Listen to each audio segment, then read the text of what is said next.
many fans you were in this year.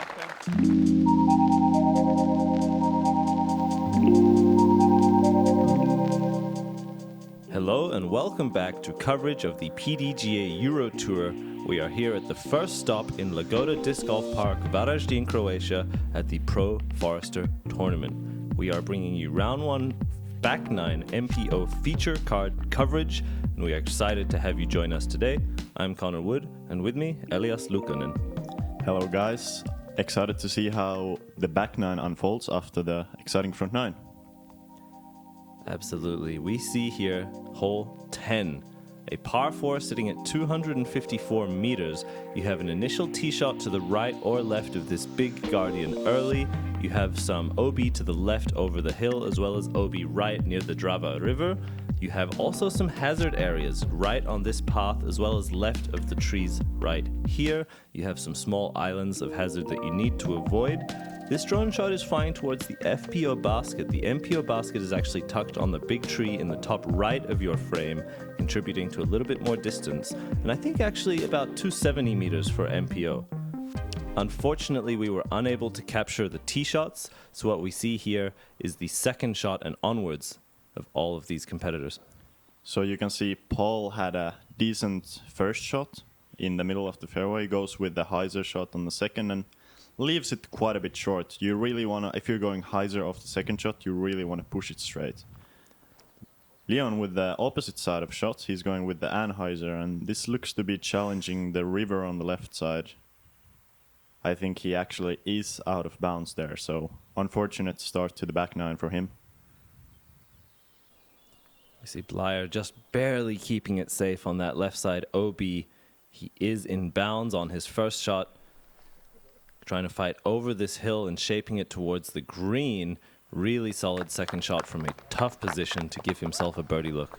Yeah, that was a great shot from Blær, and I'm sure he could not see a part of the basket.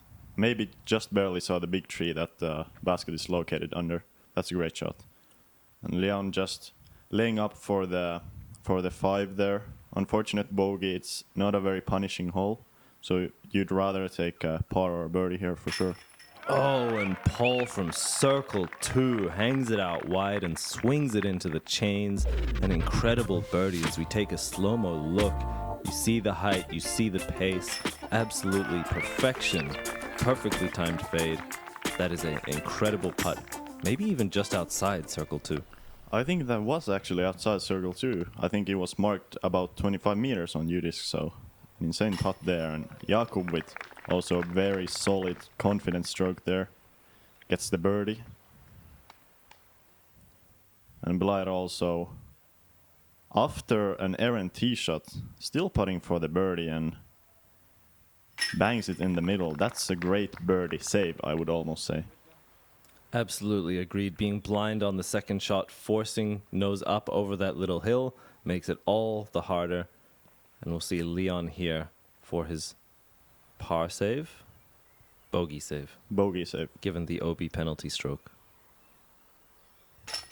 Yeah, and he gets it. We saw Leon having some putting struggles on the front nine, so good to see him make those short putts. And we've gotten started on the back nine. We go here to hole 11, a par 3 sitting at 113 meters. This is a tight tunnel the entire way. A lot of players will want to hyzer release through the gap with a disc with some understability, or shape something flat and try to shape the fairway with a bit more of a flex. Once again, we are flying past the FPO and Masters baskets. You see tucked away all the way at the end of this tunnel, the MPO basket, a really demanding shot that can very quickly find trouble. Not so much OB to speak of, but tons of trees and some thick rough. Yeah, you can, once we switch to the A-cam, you can see one of the trees on the left side is really blocking the straight shot. So that's the reason why most of the players will try to do a bit of a hyzer flip. As you can see, Jakub hyzer release towards the right side of the fairway, but that was too far right, and he kicks into one of the worst roughs you can find on this hole. Paul now on the tee, shapes the hyzer release, but goes out left, not flipping it to flat. It had a considerable height and nose up preventing a straight flying shot. He will also be on that left side rough. That's also one thing about this hole that, again, as said before, as Blær hits the first tree that we were talking about, you have to keep the shot relatively low, because even though it might not seem like that on video, there is a bit of a low ceiling on this hole, which, as you can see, it's a very common thing for this course. Many holes have a low ceiling, and this is certainly one of them. But this hole is not playing too difficult. It's actually the 6th easiest hole on the course, because it's pretty wide and the fairway is quite generous as far as width, but you can see Leon kicking to the left side. That's also likely to be a bad rough. The initial gap being the important one to hit. If you can hit the first gap, it opens up quite wide towards the green. Blær going over the top with an Anheuser scramble shot, and Jakub as well just going for a flick over the top. You saw how rough that was. Yeah, and he's still going, still not out of the bushes and having to go with another overhand shot. This time getting it well into the circle. That was very impressive there. You can see he's done some scrambling before. Leon actually he went far enough down the fairway where the bushes weren't really that much of a problem anymore, so he's able to just pitch up in the circle. Paul here. Standstill backhand. Has a soft hyzer release playing for the skip, and he finds himself just outside bullseye. Another great shot to position himself for a short putt. That was actually a very touchy shot, because once Blær almost makes his circle 2 look for the par.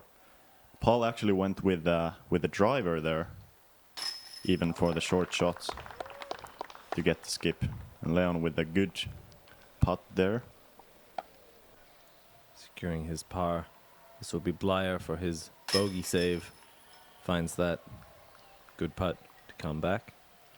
Blær is really putting solid today. It's not the putting that's keeping him from getting all those birdies. Jakub as well with the bogey, 2 scramble shots. The initial gap really punishing if you don't hit it, as Paul takes a 3. Shows the teeth of hole 11 here. 2 bogeys, 2 pars. Yeah, I must admit I did expect some birdies from this lead card, but it's a tough hole. And a tough course. You see here, hole 12, par 3, 106 meters. You have a low ceiling and tight gap to hit directly off the tee, but it then opens up nicely into this open green. You have this rough on the right, which you can try to push if you're playing the backhand shot, but really you want just a straight flying shot the whole way. I think most players will go with the mid-range or the fairway to combat the low ceiling. Yeah. You can see Paul going with a flat release there with just a straight disc. This is just the perfect shot. Never in any danger of right side rough. Ceiling pured the gap. I would also expect Leon to going with the mid-range, as he is kind of pushing the right side of the gap, but going with a stable enough disc so that it does actually end up just near the basket. That was a great shot. Jakub also with the mid-range. Gives it the height and a little bit of turn. He'll look to have this fade towards the end of the flight. Doesn't quite pan out completely, but still well positioned for a birdie putt. This hole also suits very well for forehand, but as none of these players are particularly likely to choose a forehand on a shot that could be thrown with the backhand, we only see 4 backhands here. Jakub from circle 2. Bit of a late release there. Blær now from about 8 meters. And his putting is just solid today. Right in the heart, solid height and pace to that. As we take another look at his form. Brings it down, pop of the fingers, kicks the back leg, finds the chains. Very direct putting motion, I like it. Very consistent. Jakub unfortunately having to settle for back-to-back bogeys on these 2 kind of easier holes on the course. I know he'll be bummed about that. And Paul just casually tapping in his birdie. And Leon even closer than Paul. I'm sure he's very happy to get his first birdie off the back nine. As we see some absolute park jobs from Paul and Leon. Blær with a longer putt and Jakub with some trouble finding the bogey. An attackable hole, not one you want to walk away with a 4, but again, no hole out here is a give me birdie. You see here, hole 13, one of the hardest holes on this course. This par 4 sits at 195 meters. Your tee shot needs to hit either the initial gap or go anhyzer around the trees, as you then have this mound blocking the fairway, dividing it in half. If you can beat the mound on the first, you break out into this heavily wooded tunnel. You have a fallen branch here near the green, and tucked away up on the right on the hill, you find the basket. This one is incredibly demanding both in shape and distance and requires 2 incredible shots to have a birdie look. A 4 is an absolutely fine score here. That's true. I'm sure all of these players are looking to birdie this hole, but if they take a par, they'll be just fine. And Paul going with a common shot, which is a straight fairway driver off the tee, trying to just barely get over the mount, but he threw it a bit too high. As very common for this course, there's also a low ceiling on this hole, so you want to keep your drive relatively low compared to the mount that you're trying to go over. It requires incredible touch to hit the height perfectly to go over this mound with the first shot. Very common that players will end up just before it, as Blær goes a little bit too nose up but kicks back out into the fairway. That is a good result for him. And what's also notable about this hole is that these players have been waiting for many other cards, because this hole created a bit of a backup, so the players have been waiting for a good 25 to 30 minutes, so I won't be surprised if they feel a little bit rusty after the wait. But Jakub throws a good shot, unfortunately fading over the mount, and he's ended up on the left side bushes, but he's very far down the fairway. Blær shaping the forehand hits that. Surprisingly common. That may look like an unforced error, but it is. He will not be the only one on the day that happens to. Paul shaping a really nice forehand over the fallen log for a birdie chance. That is an incredible scramble shot. Even though he's on the fairway, I would still call that a scramble shot. For sure, that was very impressive of him to get the nose down enough to get over the hill, but then stay low of the ceiling. And Leon going, just laying up to the fairway. That's a good play from there, you know. Just take the par on this hole and you'll be happy. Yeah, and it's an interesting one because you always funnel towards the bottom of that hill, but then you have to throw nose up over it, but under the really low ceiling behind it. It's an incredibly unique sort of shot shape that you need to find. As we see a short forehand there, and Jakub now off his tee shot. He looks to be going with the forehand roller, which must be the only play from there.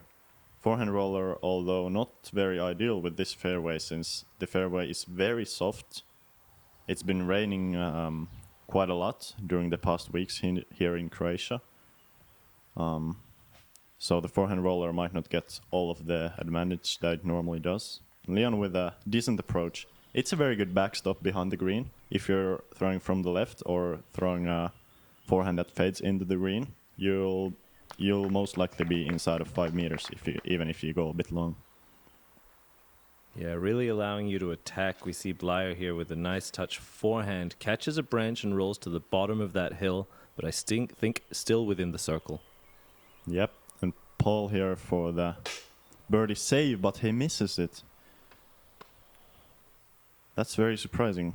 He's also been putting solid today. I think that's the first miss he had. Blær with the bogey save. Had just that one shot where he hit the mound, not gaining much distance, otherwise 4 solid throws. As we see now, Leon from just a short distance. He salvages his par save. You can see they're trying to scare away some of the mosquitoes. On this hole there was a lot of mosquitoes, so even these short putts might not be as easy as normal. Absolutely. They're buzzing in your ears, landing on your hands and face as you line up the putt. 13 and 14 had the most severe number of mosquitoes, so mental focus and composure really a significant part of playing these holes. Welcome player, commencing disc selection. Choose your driver. The Kontari. Choose your approach.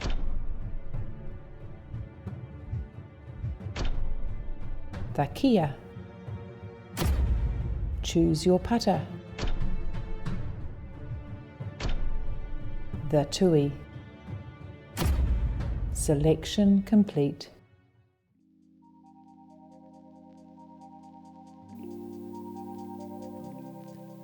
We move on to hole 14, a par 4 sitting at 158 meters. This requires a tee shot that is straight to finishing softly to the left. A really well-positioned shot will break through this last gap here, settling about 70 to 60 meters from the basket, needing another straight shot in a tight tunnel where the basket is tucked away on the left side. This one requires not much distance on either shot, but a really good angle control and ensuring that you don't overturn or skip, as the roughs are incredibly thick on both sides. Yeah, I would expect all of these players to be going with straight or even slightly understable disc with a hyzer release. As you can see, Paul going with a very steep hyzer angle, going with the understable disc, flipping it up to the fairway, and that's a perfect spot. He's on the left side and will have a bit of a hyzer approach to the green. This hole starts a 5-hole stretch that are the tightest holes on the course for sure. And as you can see on this hole, you don't really need that much distance. Leon even going too far off the fairway, that's a very easy mistake to do. Yeah, especially if you're utilizing some of that understability, flipping it up to flat too quickly, you can very easily not find the corner. We see Jakub on a bit of a tighter line on the inside, doesn't push the distance as much, but still a fantastic shot and really well positioned to find birdie.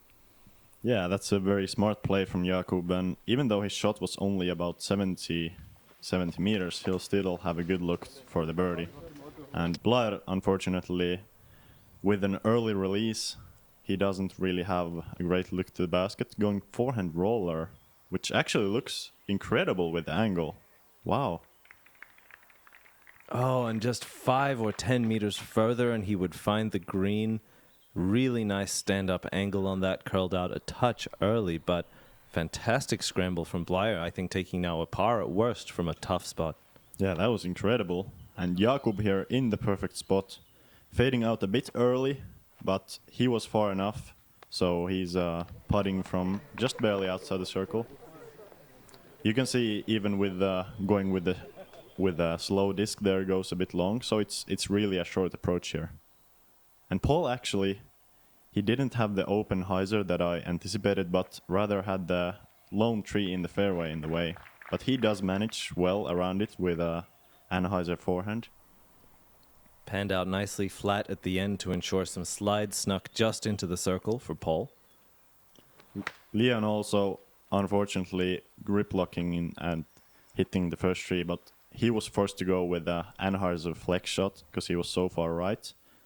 Looked to be going with overstable mid-range there. But now he's in the perfect spot, so has a good chance to get up and down for the par. This caught a little bit inside, still leaving him maybe circle 2's edge with an obstructed look. Will be a challenging putt for him to try to secure par. That's a great example of the risk and reward of trying to push distance if you are in the roughs. Leon unfortunately hitting the early tree. A lot of players opt to just pitch up sideways back into the fairway rather than trying to go distance. If you're not on the fairway, it can be incredibly difficult to gain more progress up the fairway. Yeah, it is certainly one of the thickest roughs we see on tour in Europe. As Paul, from the edge of the circle, with a solid putt once again, wiping out the mishap from last hole. He's just looking lethal on the green today. Jakub again, I believe his second band of the round. He has the pace, he has the confidence, he has the line even, just the height a little bit too much. As we see Blær with a great par save, solid forehand roller to scramble. And a bogey there for Leon, having just one errant shot off the tree back into the fairway.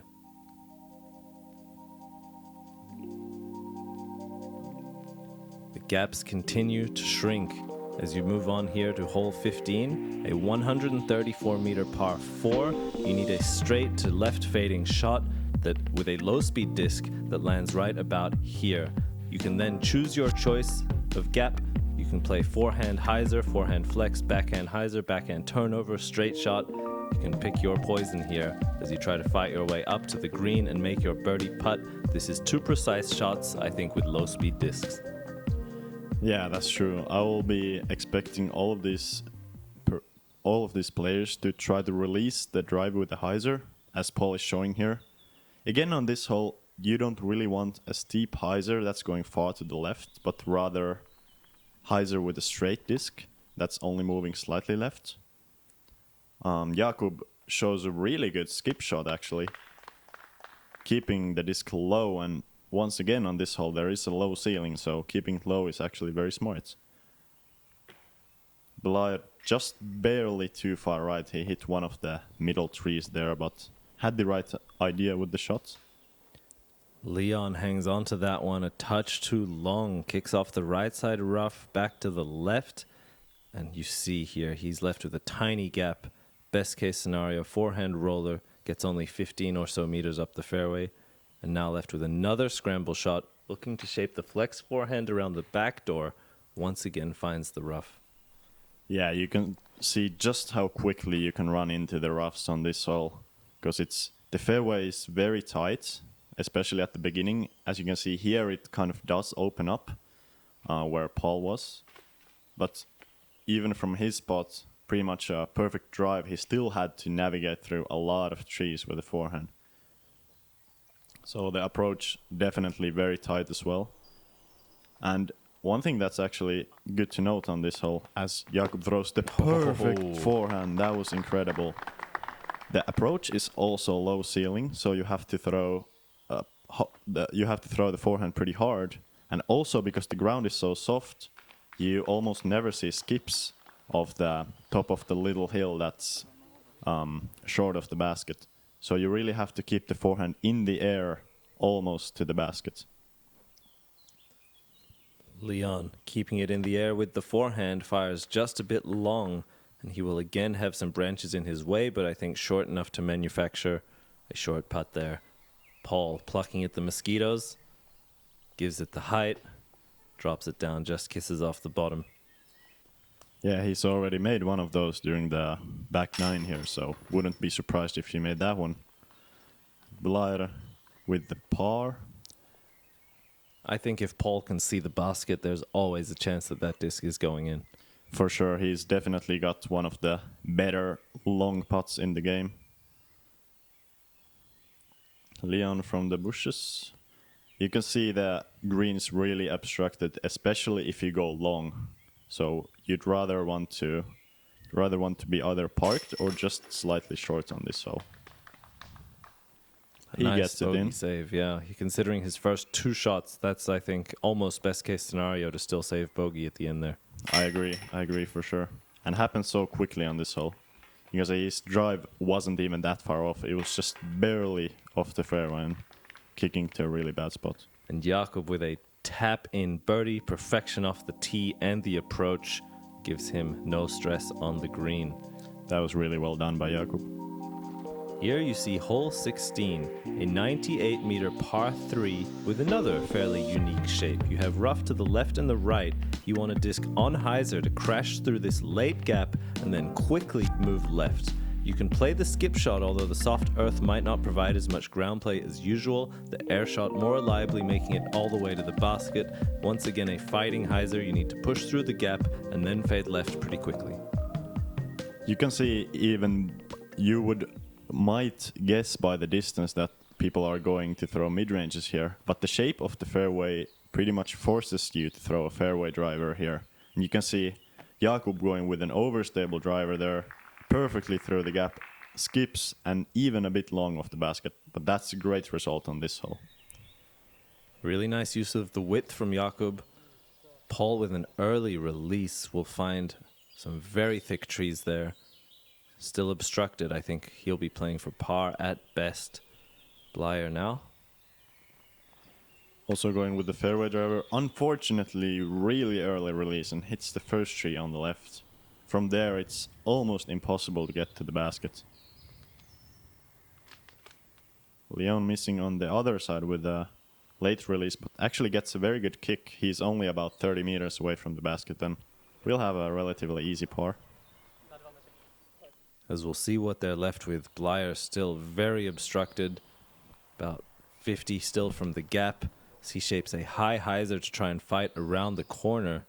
He catches some of those trees and will still be left just outside circle 2, although a long look to the basket. He has a chance to save it from there, but you can really see how tight and how specific the line that you have to throw is on this hole. There's really, if you miss the line by just a couple of meters, you're not going through. And Paul with just a textbook forehand anhyzer really fits it to the fairway perfectly. And from a blind position off the knee, that was by no means an easy shot. Blær with the long bid almost finds it, but will be left with a short comebacker.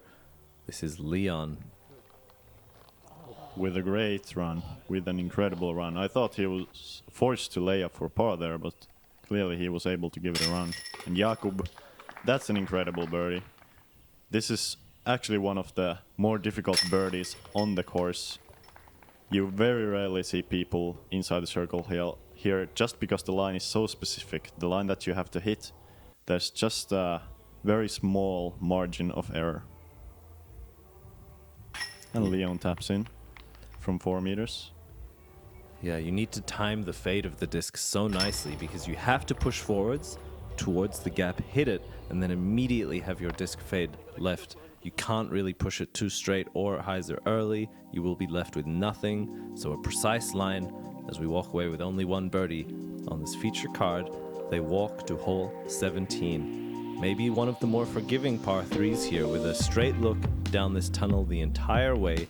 This 82-meter par 3, again with the low ceiling, might look like a putter shot for many, but some people will choose to disc up to the mid-range, try to get the straight flight, and land it nice and soft. You don't want to kick any trees, as you will find trouble, but an attackable hole for these guys. Yeah, it's certainly one of the birdies that you want to get. Although the fairway is super tight, it's actually, at the end, is only about 3.5 to 4 meters wide. And you can see Jakub having a good angle, but missing the fairway, actually goes through the left side, and he's just barely inside the circle there. That's a great result. Paul with a very high release. I think he might have actually slipped on the tee pad. Still ends up inside the bullseye. Result. Yeah, this was a really slippery tee pad. A lot of mud on the previous holes contributing to some foot grip issues here. You want a slow walk up, not to push that bracing foot too much. And I believe Leon there catching some trees on the nose up fades out early. He'll have a deep obstructed look from the left side. Blær going with the hyzer flip. Hits the fairway, but is just a little bit too low there. It's really difficult on this hole to get enough height to get to the basket, but also stay low below the ceiling. You can see Leon, even with an errant shot, he's able to pitch it up to the basket, almost throws it in. So it's, as you said, it's certainly one of the more forgiving holes on the course. Mostly because of the distance. And the rough is a little bit less thick here. You see some branches and some trees, but it's mostly high grass and bushes. If you do kick left or right, you're normally at least with some visible gap to the basket. Very true there. And Jakub here, after the incredible break of going through all the trees, gets the birdie. And he's put together 3 in a row. Really solid end to this back 9. See Blær here chaining out on the left. Very surprising. That's actually his first miss of the round there. And he's been putting almost perfectly throughout the round. And Paul just taps in his birdie, going to 9 under already. He's had a kind of a sneaky good round. It doesn't look that difficult when he shoots that well. And bogey free, that's the big one there. He's collected the birdies, he's avoided the bogeys, he's made some fantastic putts, and that currently sits him in the solo lead position going into hole 18. final hole of this Lagoda Disc Golf Park layout. You have this tunnel off the tee. This big tree on the left is the one that you need to miss. The forehand is possible, the backhand flip up to flat is possible. You need a straight shot that pierces out of the woods into the open field and ideally ends softly to the right to really park this hole, I think. Another one that could be thrown with a putter or mid-range, but given the low ceiling, a lot of players will disc up to try and get the distance. Yeah, this is one of the tightest gaps on the entire course. And also here the tee pad was slightly slippery. You can see Jakub going a little bit high through the branches, actually gets through quite well. But you can see he was trying to really push the ceiling there to get the distance all the way to the basket. Paul with the forehand. Forehand is a good play here because it stays in the air a bit easier than the backhand, especially since you can go with the overstable flex, and just a perfect shot there. He's gonna end his round at 10 under, which is an incredible round on this tough course. Leon with an early release, likely a slip off the tee, kicks to the right. He will still have about 60 to the basket through the woods. Blær now. With the backhand goes very low. That's what happens easily on this hole. Once you avoid the low ceiling, you just throw it to the ground. But he's gonna have a stress-free par, I think. Not Leon though, he's gonna have to work for it. I think he's in circle 2 for the par. Blær with the jump putt approach, even gives it a run long of the basket. Great long look, solid bid as he was battling there to end it even with that birdie look.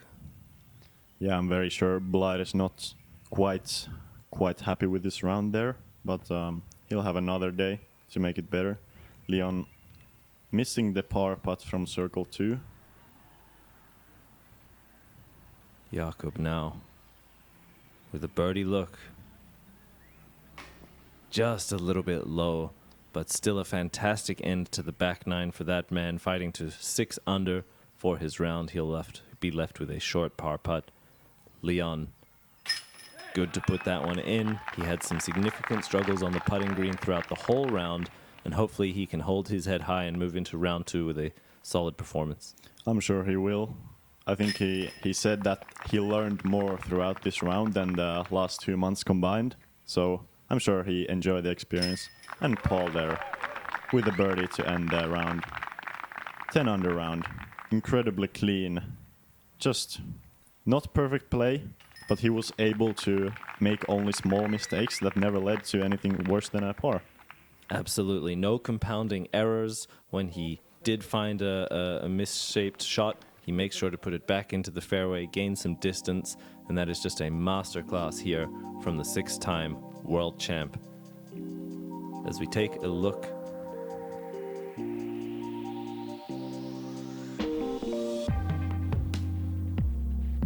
Thank you very much for joining us here today. It was a pleasure to have you join us for round 1. We will be excited to be bringing you round 2 tomorrow, and we hope you enjoyed this coverage here of the Pro Forester tournament. As we take a look at the standings here, top 10, Paul McBeth in the solo lead at 10 under par. We see some familiar names as well as some new ones there battling in the top 10, including Luke Bain from Australia. We have a few locals battling up the course. It was a really fun round. Elias, thank you for joining me, and thank you to all the viewers. Thank you, Connor.